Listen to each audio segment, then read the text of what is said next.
அனைவருக்கும் வணக்கம். இன்றைய நமது திருக்குறளை சிந்திப்போம் என்ற பதிவில் அறிவுடைமை அதிகாரத்தில் 422வது குறளான சென்ற இடத்தார் செலவிடாதீதொரீஇ நன்றின்பாலுய்ப்பதறிவு என்ற குறளுக்கு KLMN ஸ்வஸ்திக் கல்விக்குடியின் மூலம் குறள் விளக்கம் சிந்திக்க இருக்கிறோம்.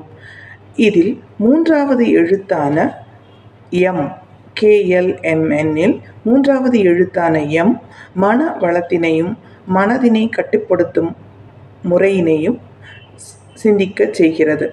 அதாவது மனத்தை அது சென்ற இடத்தில் செல்ல விடாமல் அதற்கு கிடைக்கும் தீமையான தகவல்களிலிருந்து நீங்கி காத்து நன்மையான இடத்தில் செல்ல விடுவதே சிறந்த அறிவு என்று இந்த மூன்றாவது எழுத்தான எம் ஆனது மனதினையும் மனது அது செயல்படும் விதத்தினையும் தீங்கினை நோக்கி அதை செல்லும் பொழுது செல்லவிடாமல் தடுத்து நிறுத்தி தன்னைத்தானே காத்து கொள்வதற்கு அறிவு பயன்படுகிறது என்றும் விளக்குகிறது.